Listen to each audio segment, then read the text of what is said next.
السلام علیکم ورحمۃ اللہ وبرکاتہ۔ نحمدہ ونصلی علی رسولہ الکریم، اما بعد فاعوذ باللہ من الشیطان الرجیم، بسم اللہ الرحمن الرحیم۔ آج ہم حدیث نمبر 85 پڑھیں گے، جس کا عنوان ہے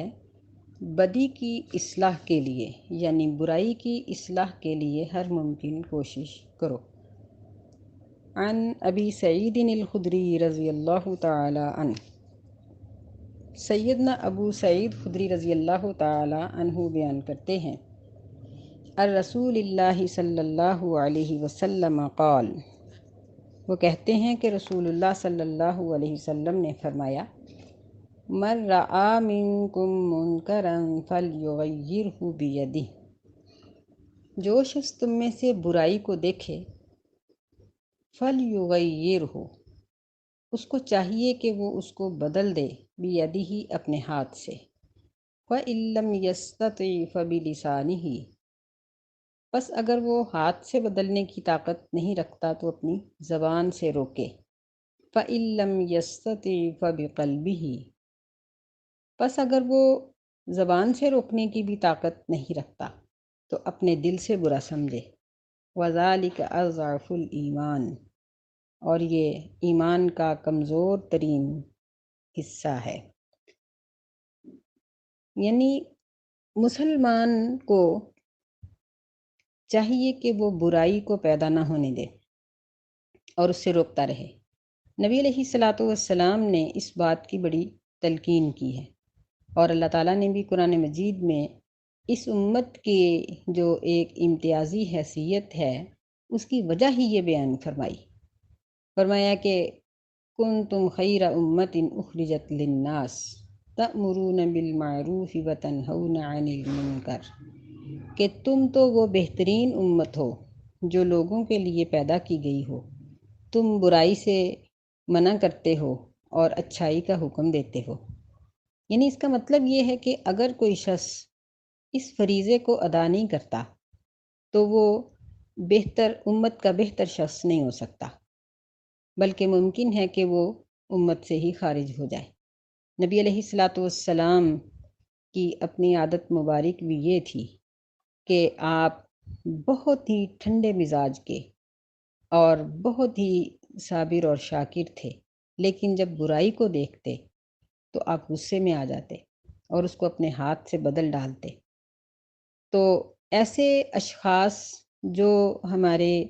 زیر سایہ ہیں یا زیر کفالت کہا جا سکتا ہے، ایسے لوگوں کو ہم اپنے ہاتھ سے روک سکتے ہیں، مثلاً اپنی اولاد کو یا اپنے چھوٹے بہن بھائیوں کو، اپنے شاگردوں کو، اپنی فیکٹری کے ورکروں کو، اپنے نوکر اور غلام کو،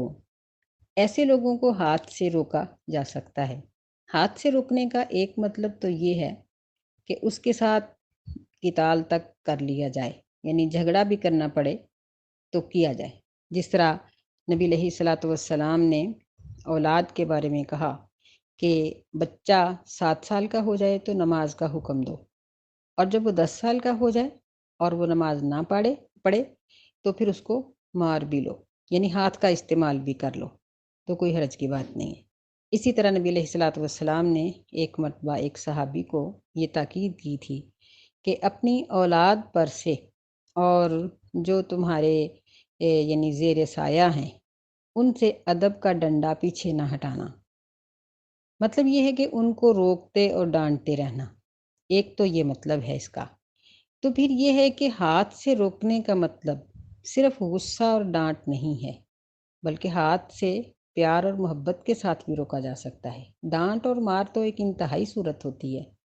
پیار اور محبت سے بھی روکا جا سکتا ہے۔ جس طرح ہم اپنے بچوں کو پیار سے روک سکتے ہیں تو ان کو پکڑ کے ایک جگہ سے ہم جہاں وہ غلط کام کر رہے ہیں اس کو دوسری جگہ پہ کر دیں، یا وہ چیز جو وہ دیکھ رہے ہیں یا سن رہے ہیں یا وہ کوئی ایسا کام کر رہے ہیں اس کو ہم اپنے ہاتھ سے بدل دیں۔ یہ اپنے ہاتھ سے بدلنے کی ایک بہت اچھی صورت ہے، اور یہ صرف بچوں پہ نہیں، یہ صورت بڑوں پہ بھی استعمال کی جا سکتی ہے کہ ہمارے بڑوں میں سے جو قابل قدر ہیں، قابل احترام ہیں، اگر وہ کوئی غلط کام کر رہے ہیں تو ان کو پیار اور محبت کے ساتھ اس غلط کام کی جگہ پر کوئی اچھا کام ان کو دے دیا جائے کہ آپ یہ چیز نہ دیکھیں بلکہ یہ دیکھیں، آپ یہ نہ سنیں بلکہ یہ سنیں۔ تو ایسے ہی یعنی گاڑیوں میں لگے ہوئے گانے یا فلمیں، ان کو بھی اپنے ہاتھ سے روکا جا سکتا ہے، یعنی کسی ایسے طریقے سے کہ لڑائی اور جھگڑے کا امکان نہ ہو۔ پھر ایسے ہی کہ اگر ایک شخص مثلاً ایک عورت بے پردہ ہے، اس کو برقعے کا تحفہ دے دیا جائے، یہ بھی ہاتھ سے ہی کرنے والا کام ہے۔ یا اگر کوئی غلط چیز ناول یا کوئی اس طرح کی چیز پڑھ رہی ہے تو اس کو ایک اچھی کتاب دے دی جائے کہ تم یہ پڑھو، یا کوئی غلط چیز دیکھ رہی ہے تو اس کا وہ چینل تبدیل کر دیا جائے، یا اس کو اچھے ترانے اور اچھی تلاوتیں دے دی جائیں۔ یہ سب ہاتھ سے کرنے کے طریقے ہیں۔ اگر کسی کا لباس غلط ہے تو اس کو ڈھیلا ڈھالا ایک خوبصورت لباس بنا دیا جائے یا تحفہ دے دیا جائے، یا اسے کہا جائے کہ لاؤ میں تمہیں خود بنا دیتی ہوں، سلائی کر دیتی ہوں۔ یا ایسے ہی غلط نقاب کرنے والی کو صاف ستھرا اچھا شریعت کے مطابق نقاب دے دیا جائے، سکارف دے دیا جائے، اور اس کو کہا جائے کہ تم یہ استعمال کرو۔ تو اس طرح یعنی دنیا کے جتنے بھی کام ہیں ان کو ہم اپنے ہاتھ سے اچھے طریقے سے کر سکتے ہیں، اور جو ہمارے زیر سایہ ہیں اور وہ ہاتھ سے نہیں رکتے پیار اور محبت سے، ان کو ڈانٹ کر بھی روکنا چاہیے۔ اور جو قتال کی صورت ہے یہ غیر مسلموں کے ساتھ ہوگی عام طور پر، یعنی جہاد جس کو کہا جاتا ہے۔ تو جہاد بھی اس حدیث کا مصداق ہے۔ فرمایا فَإِن لَّمْ يَسْتَطِعْ فَبِلِسَانِهِ۔ بعض جگہیں ایسی ہوتی ہیں کہ وہاں ہاتھ نہیں چلایا جا سکتا، وہاں اپنی زبان سے ان کو روکا جائے یا دل سے برا سمجھا جائے۔ لیکن ایک بات یاد رکھنی چاہیے، صحابہ کرام رضوان اللہ علیہم اجمعین ذکر کرتے ہیں کہ نبی صلی اللہ علیہ وسلم نصیحت کرتے ہوئے ہمارے مزاج کا خیال رکھا کرتے تھے، یعنی ہماری بعض اوقات اکتاہٹ کا خیال رکھتے۔ جب آپ دیکھتے کہ یہ اکتا جانے والے ہیں تو آپ بعض و نصیحت کو ختم کر دیتے۔ اس کا مطلب یہ ہے کہ نصیحت کرتے وقت اچھے موقع کی تلاش ہونی چاہیے۔ اب ایک شخص گرما گرم ایک گناہ کر رہا ہے، اگر ہم اس کو گرما گرم طریقے سے ہی روکیں گے تو وہ بغاوت پر اتر آئے گا۔ بعض اوقات ایسے موقعوں پر روکنا مفید ہو جاتا ہے، بعض اوقات نقصان دہ، یعنی کہ کسی مجلس یا کسی شخص کے مزاج کو پہچاننا بہت ضروری ہے۔ اور نبیوں کے اندر یہی حکمت ہوتی ہے کہ وہ اپنی قوم کے مزاج کو پہچان کر اس کے مطابق بات کرتے ہیں۔ نبی علیہ الصلوۃ والسلام کے پاس بہت سے لوگ آتے تھے اور آ کر کہا کرتے تھے کہ اوصنی، مجھے وصیت کیجیے۔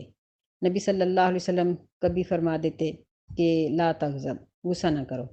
کبھی نصیحت کرتے کہ اللہ کا تقوی اختیار کرو، کبھی نصیحت کرتے کہ تم یا فلاں شخص ہے تو بڑا اچھا لیکن اگر رات کو قیام کرے تو بہت اچھا ہے، یا فلاں بہت اچھا ہے لیکن اس کے سر کے بال غیر شرعی ہیں، یا فلاں بہت اچھا ہے لیکن اس کے ٹخنے ننگے نہیں ہیں۔ یعنی کسی کے مزاج کو پہچان کر کسی کو آپ نصیحت فرماتے کہ تم اپنے گھر میں بیٹھے رہو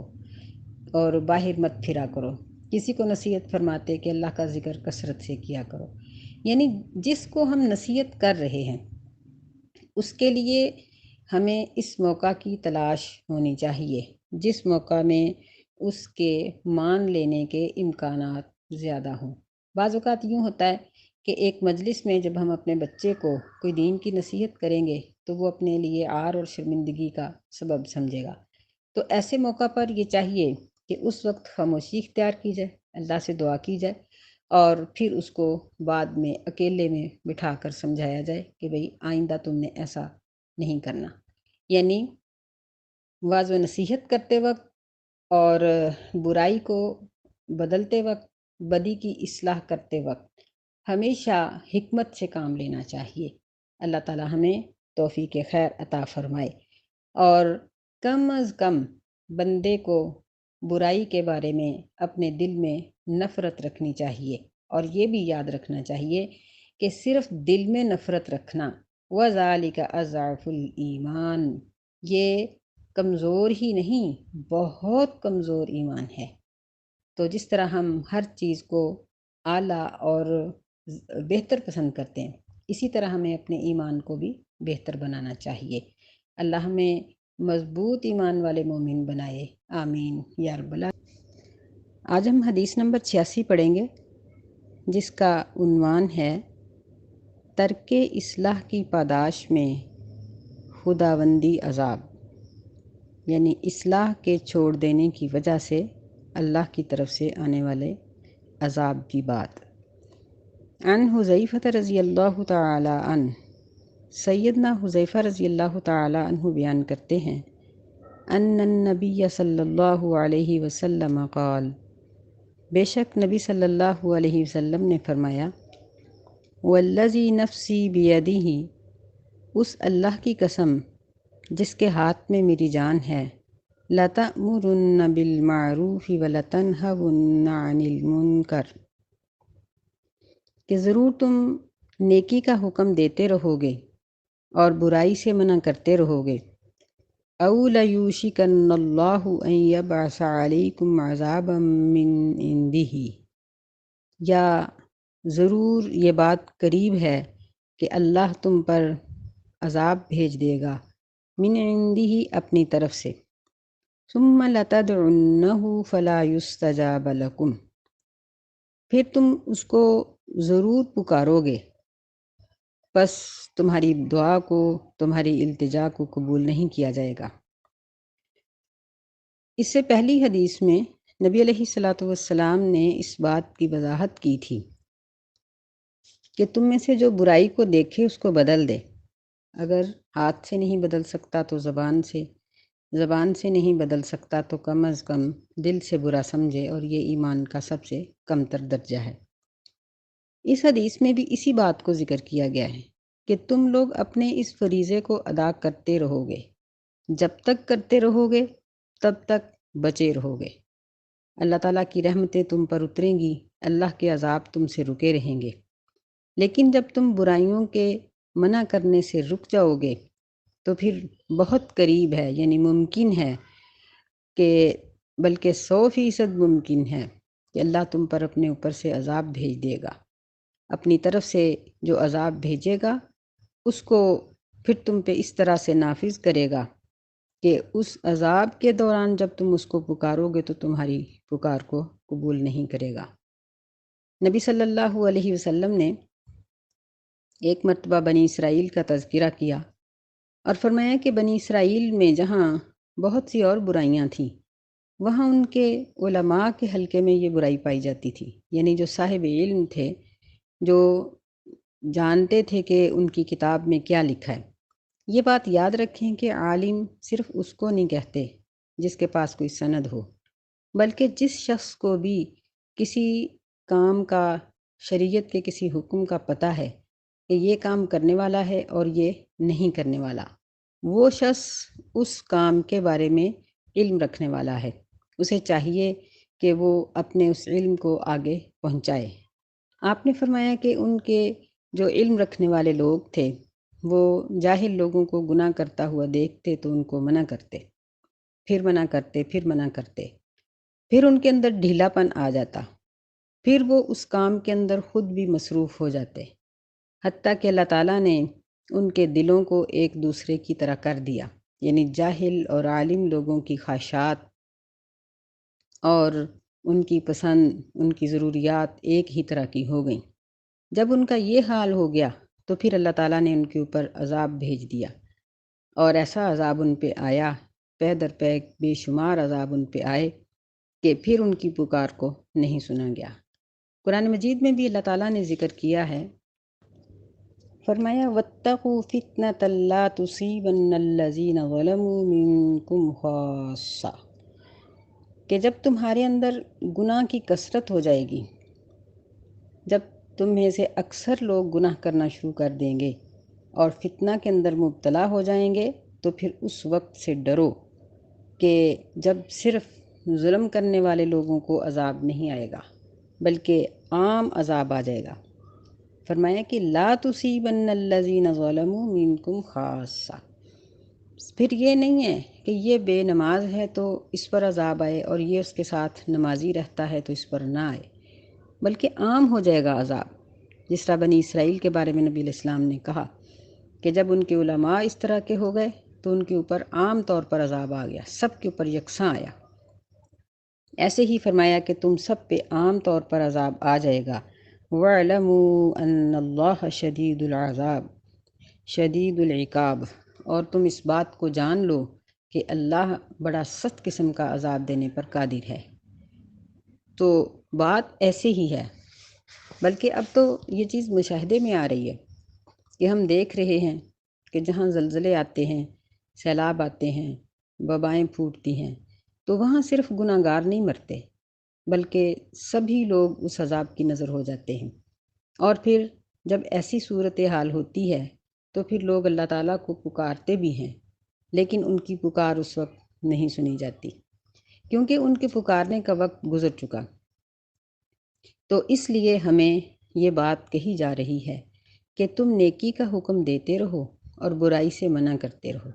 کیونکہ اس امت کی خاصیت ہی یہ ہے، کنتم خیر امت اخرجت للناس، کہ تم بہترین امت ہو جو لوگوں کے لیے نکالی گئی ہو، تأمرون بالمعروف وتنہون عن المنکر وتؤمنون باللہ، کہ تم میں یہ تین اوصاف اگر موجود ہیں تو تم بہتر ہو، کہ تم نیکی کا حکم دو گے، برائی سے روکو گے، اللہ پر ایمان لاؤ گے۔ اگر ان تین چیزوں میں سے کسی ایک میں کمی ہوئی یا سب میں، تو بہتری تمہارے اندر نہیں رہے گی۔ آج کل ہم دیکھ رہے ہیں کہ مسلمان دوسری قوموں سے زیادہ پریشانی کی زندگی گزار رہے ہیں، جہاں جہاں ہیں مظلوم ہیں، ان کے اوپر ہر طرح سے ظلم کیا جا رہا ہے۔ تو یہ بات بڑی کھٹکتی ہے ہم سب کی آنکھوں میں، سب کے دلوں میں، لیکن اگر ہم غور کریں تو ہمیں یہ بات نظر آئے گی کہ جیسے حالات، جیسا ماحول کافر گھرانوں کا ہے، مشرک لوگوں کا ہے، ویسا ہی مسلمانوں کا ہے۔ مسلمانوں کے سونے اور جاگنے کے اوقات مختلف ہوا کرتے تھے، اب دیکھیں کہ وہی اوقات ہیں تقریباً جو غیر مسلموں کے ہیں۔ نبی علیہ الصلاۃ والسلام کی عادت مبارک تھی، جب آپ رات کے وقت کسی مشرک بستی پر حملہ کرتے، بلکہ اپنے صحابہ کو کہتے کہ سحری کے وقت ان پر حملہ کیا جائے، اور اگر آپ کسی بستی میں یا آپ کے صحابہ کسی بستی میں داخل ہوتے تو وہاں سے ایک بھی اذان کی آواز آ جاتی تو آپ اس بستی پر حملہ نہیں کرتے تھے کہ یہ لوگ یہاں مسلمان بھی رہنے والے ہیں۔ معلوم ہوا کہ مسلمان کے اوقات سونے اور جاگنے کے یہی ہیں کہ وہ رات کو جلدی سوتا ہے اور صبح جلدی اٹھتا ہے۔ مسلمانوں کے کھانے پینے کے طریقہ کار مشرکوں جیسے، ہمارا لباس مشرکوں جیسا، ہمارے تمام فیشن اور ہماری خواہشات مشرکوں اور کافروں جیسی۔ تو جب ہم ان کی تقلید میں، ان کی پیروی میں چل رہے ہیں تو پھر اللہ تعالیٰ کی رحمتیں ہم پر کیسے ہوں گی؟ اللہ کی رحمتوں کو حاصل کرنے کے لیے یہ بات بہت ضروری ہے کہ ان تین چیزوں کا خیال رکھا جائے۔ کون سی؟ نمبر 1 برائی کا روکنا، نمبر 2 نیکی کا حکم دینا، نمبر 3 اللہ پر ایمان لانا۔ تین چیزیں ہم اپنے اندر اگر آج بھی پیدا کر لیں تو اللہ تعالیٰ کے عذاب ہم سے ٹل سکتے ہیں۔ دعا ہے کہ اللہ ہمیں اپنی حیثیت کو پہچاننے کی توفیق عطا فرمائے اور ہمیں توفیق دے کہ ہم اپنی ذمہ داری کو پہچانیں۔ اب یہ بات اکثر کہہ دی جاتی ہے کہ ملک کے نظام کو سنوارنا تو حکومت کا کام ہے، اس بات میں کوئی شک نہیں ہے۔ حکومت اگر چاہے تو ایک دن میں پورا ملک صحیح مسلمان بن سکتا ہے،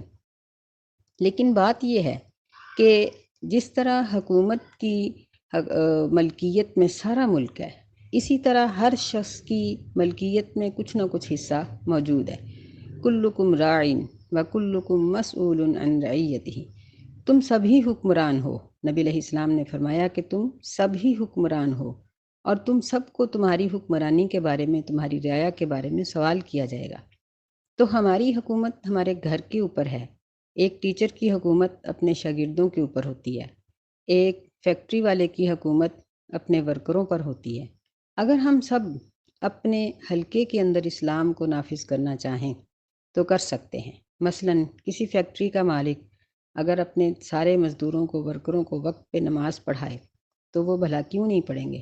بلکہ ان کے لیے تو وہ ریسٹ ہوگا۔ اگر باجماعت نماز ادا کروا دی جائے تو وہ تو ان کے لیے ایک ریسٹ ہے۔ اسی طرح گھروں میں کام کرنے والیوں کو نماز کی تلقین کی جائے، اپنی اولاد کو نماز کی تلقین کی جائے، ان کے لباس پر نظر رکھیں کہ بیٹیاں اور بیٹے لباس کیسا پہنتے ہیں، ان کی مصروفیات پر نظر رکھیں کہ ان کی مصروفیات کیا ہیں، بلکہ گاہے بگاہے اپنی اولاد کی مخفی طور پر تلاشی لیں تاکہ پتہ چلے کہ ان کے بیگ یا ان کی سیف کے اندر کون سی ایسی چیزیں ہیں جو شریعت کے خلاف ہیں۔ پھر ان کو اس کے اوپر سمجھایا جائے اور ان کو اس بات کی تلقین کی جائے کہ اسلام کے یہ فوائد ہیں اور اسلام کو چھوڑ دینے کے یہ نقصانات ہیں۔ اس طرح ان کو اپنے اللہ کی اور اس کے رسول کی پہچان کروائی جائے۔ آج ہم میں سے بہت سے بچے ہمارے اس طرح کے ہیں کہ جو اپنے ماں باپ کی نقل میں مسلمان تو ہیں لیکن ان کو اپنے اسلام کی پہچان نہیں۔ تو اس کے لیے ضروری ہے کہ کم از کم اگر ہم خود نہیں سمجھا سکتے تو بچوں کو ایسے مدارس یا ایسی کلاسز میں ان کو بھیجا جائے جہاں ان کو اپنے دین کی پہچان ہو، تاکہ وہ اپنے دین کو پہچان لینے کے بعد اس پر عمل کریں۔ اللہ تعالیٰ نے قرآن مجید میں مومنوں کی صفات ذکر کرتے ہوئے ایک صفت یہ بھی فرمائی کہ وَإِذَا ذُكِّرُوا، جب ان کو اللہ کے احکامات کے ساتھ ان کو نصیحت کی جاتی ہے، لم يخروا علیہا صما وعمیانا، تو وہ اندھے بہرے ہو کر اس پر نہیں گرتے۔ مطلب یہ ہے کہ وہ سوچ سمجھ کر اس حکم کو قبول کرتے ہیں، کیونکہ جس حکم کی افادیت کو سوچ لیا جائے، سمجھ لیا جائے اور اس حکم کے چھوڑ دینے کے نقصان کا پتہ چل جائے تو پھر بندہ اس نقصان سے بچ سکتا ہے۔ لہٰذا یہ ہم سب کی ذمہ داری ہے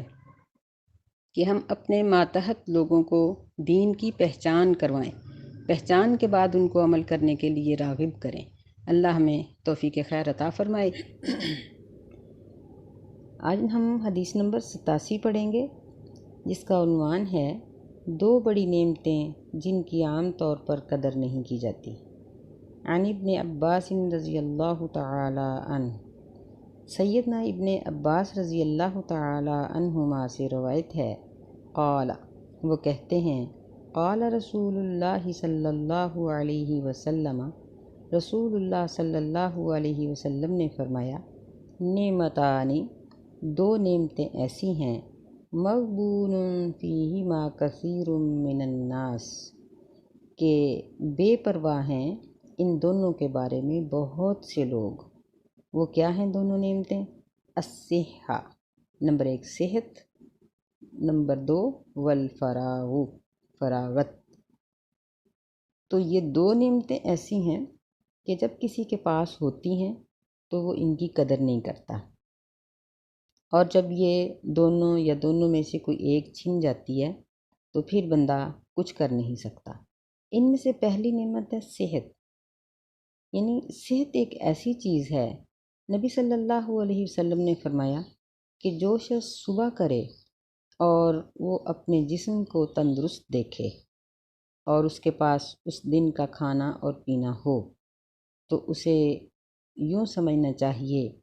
کہ اس کے پاس دنیا ساری کی ساری مکمل کی مکمل آ گئی، یعنی صحت بھی ہے، خوراک بھی ہے۔ صحت اتنی بڑی نعمت ہے، وہ ایک مثال بھی ہے نا کہ جان ہے تو جہان ہے، یعنی اگر انسان کی صحت ہے اسے ہر چیز اچھی لگتی ہے، اگر وہ بیمار ہو جائے تو اسے بڑی بڑی بہترین غذائیں بھی کڑوی لگتی ہیں۔ اس لیے فرمایا کہ صحت کو غنیمت سمجھو، کہ عبادت بھی صحت کے ساتھ ہی ہو سکتی ہے، جوانی بھی صحت کی ہی ایک علامت ہے، کیونکہ بڑھاپا بذات خود ایک بیماری ہے، اگرچہ بوڑھا بندہ کسی بھی بیماری کا شکار نہ ہو، لیکن بڑھاپا، کمزوری ایک خود بیماری ہے۔ تو اس لیے حدیث میں جوانی کی عبادت اور جوانی کے جو اعمال ہیں ان کو بہت سراہا گیا ہے۔ ایک حدیث میں ذکر آتا ہے، نبی صلی اللہ علیہ وسلم نے فرمایا کہ قیامت کے دن جب کوئی سایہ نہیں ہوگا، صرف عرش معلیٰ کا سایہ ہوگا، جس میں اللہ تعالیٰ خاص خاص لوگوں کو جگہ دیں گے، یعنی یہ نہیں ہو سکے گا کہ سائے میں ہر کوئی گھس جائے، نہیں، بلکہ خاص لوگوں کو جگہ ملے گی۔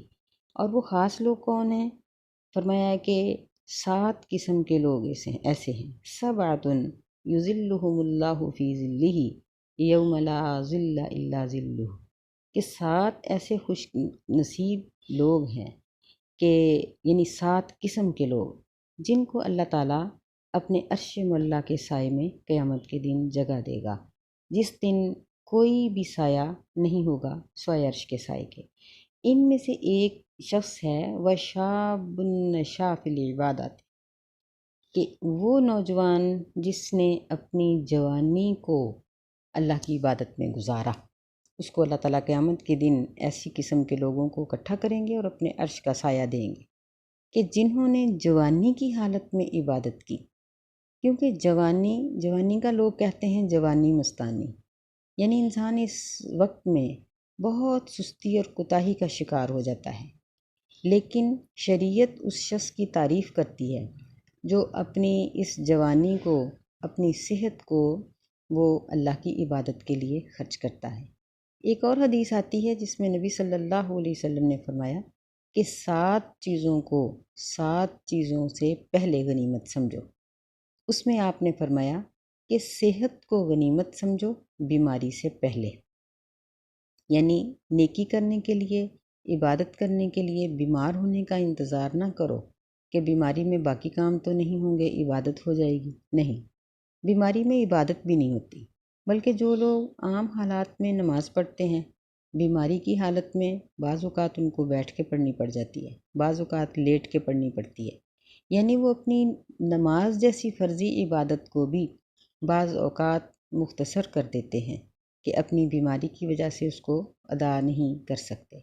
لہٰذا صحت کو بیماری سے پہلے غنیمت سمجھو۔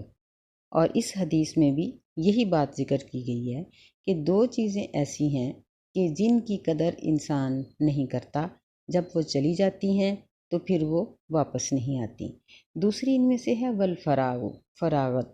فراغت کے کئی معنی ہیں۔ فراغت وقت میں بھی ہوتی ہے، مال میں بھی، صحت میں بھی، اور بہت سی چیزوں میں۔ یعنی ایک فارغ وقت، جب ہم فارغ ہیں تو اس وقت میں ہم عبادت کریں۔ یہ نہ سوچیں کہ اب فارغ ہوں تو اب وقت کو ضائع کر لوں، اور جب مصروفیت ہوگی تو پھر میں وقت نکال لوں گی۔ نہیں، جب مصروفیت ہوگی تو پھر تو وقت نہیں نکلے گا۔ تو فراغت کو اللہ تعالیٰ نے اپنے نبی صلی اللہ علیہ وسلم کو بھی فرمایا فَإِذَا فَرَغْتَ فَانصَبْ، کہ آپ جب بھی فارغ ہوں فَانصَبْ، بس کھڑے ہو جائیں، یعنی نصب کر لیں اپنے آپ کو۔ نصب کا معنی ہوتا ہے گاڑ لینا، یعنی جس طرح ایک گاڑی ہوئی چیز ہوتی ہے کہ وہ ہل نہیں پاتی، اس طرح تم اپنی عبادت میں منہمک ہو جاؤ۔ جب بھی فرصت ملے تو اپنی عبادت میں منہمک ہو جاؤ۔ تو فراغت وقت میں بھی ہوتی ہے، فراغت مال میں بھی ہے، کہ یعنی جب مال اپنے پاس موجود ہے تو پھر اس کو اللہ کی راہ میں خرچ کرو۔ یہ نہیں ہے کہ اپنی عیش و عشرت پر اڑا دو، اور پھر جب نہ ہو تو پھر خواہش کرو کہ مال ہوگا تو میں خرچ کروں، ہوتا تو میں خرچ کرتا، آ جائے تو خرچ کروں۔ نہیں، جب ہے تو پھر خرچ کرو۔ نبی صلی اللہ علیہ وسلم کی زندگی کو ہم دیکھیں، صحابہ کرام رضوان اللہ علیہم اجمعین کی زندگیوں کو دیکھیں تو ہمیں یہ بات معلوم ہوتی ہے کہ انہوں نے اپنی فراغت کو اللہ کی راہ میں خرچ کیا۔ نبی صلی اللہ علیہ وسلم یہ دنیا کے بہت بڑے مالدار بادشاہ تھے۔ اللہ تعالیٰ نے آپ کو زمینوں کے تمام خزانوں کی چابیوں کی پیشکش کر دی، اور پھر مال غنیمت آپ کو ملے، آپ کو اپنے ننھیال ددیال کی طرف سے وراثتیں ملی، آپ کو مال فے میں سے حصے ملے۔ تو لیکن حال کیا تھا کہ آپ سارے کا سارا اللہ کی راہ میں خرچ کر دیتے تھے۔ آپ کی ازواج مطہرات کا بھی یہی طریقہ تھا۔ صحابہ کرام میں سے بہت سے صحابی تاجر تھے، بڑے بڑے کاروبار تھے۔ سیدنا عثمان غنی رضی اللہ تعالیٰ عنہ دیکھیے کہ صرف ایک جنگ میں، جنگ تبوک میں، صرف انہوں نے 29.5 کلو چاندی صدقہ کی اور 5.5 کلو سونا صدقہ کیا۔ اس کے علاوہ انہوں نے تقریباً 1000 کے آگے پیچھے اونٹ، 200 کے قریب گھوڑے، یہ صرف ایک جنگ کا خرچ ہے سیدنا عثمان غنی رضی اللہ تعالیٰ عنہ کا۔ پھر انہوں نے مسجد نبوی کی جگہ کو اس وقت میں خریدا جب یہ ابھی ہجرت کر کے آئے ہی تھے، اور یہ بھی ہزاروں درہم کی تھی۔ ایسے ہی جو کنواں خریدا تھا وہ بھی تقریباً 25,000 درہم کا تھا۔ تو یہ ہے وہ فراغت جس کے بارے میں اللہ تعالیٰ نے یہاں اپنے نبی علیہ الصلاۃ والسلام کو کہا، اور نبی صلی اللہ علیہ وسلم نے اس حدیث میں ہمیں رغبت دلائی کہ فراغت کو غنیمت سمجھو۔ اپنے پاس مال موجود ہے تو یہ نہیں کہ اپنے ہی لیے جوڑے پہ جوڑا بناتے جاؤ، اپنے ہی لیے نعمت پہ نعمت خریدتے جاؤ، نہیں، بلکہ اپنی نعمتوں میں سے دوسروں کا حق پہچانو۔ اللہ تعالیٰ نے قرآن مجید میں قارون کا جہاں ذکر کیا تو اس کا ذکر کرتے ہوئے بھی اللہ تعالیٰ نے یہ بات ذکر کی کہ لوگوں نے اس کی توجہ اس بات کی طرف دلائی کہ جو کچھ تمہیں اللہ نے دیا ہے اس میں سے اللہ کے لیے اور اللہ کے بندوں کے لیے حصہ نکالو۔ تو وہ کہنے لگا کہ انما اوتیتہ علی علم عندی، یہ تو سب میں اپنی محنت کے زور پر میں نے اکٹھا کیا ہے، میں نے محنت کی، میں نے خود کمایا۔ تو اللہ تعالیٰ نے اس کو زمین میں غرق کر دیا، زمین کے اندر اس کو اس طرح سے دھنسا دیا کہ اس کا دھنسنا قیامت تک جاری رہے گا، وہ دھنستا ہی رہے گا۔ تو یہ واقعات ہمیں اس بات کی طرف توجہ دلاتے ہیں کہ جب صحت ہو تو عبادت کے لیے کچھ وقت نکالو، جب فراغت ہے اپنے وقت میں یا دولت میں تو اس وقت اپنی فراغت سے اللہ کے لیے کچھ نکالو، کہ یہی چیزیں انسان کے کام آئیں گی۔ اللہ ہمیں سمجھنے کی توفیق عطا فرمائے۔ السلام علیکم ورحمۃ اللہ وبرکاتہ۔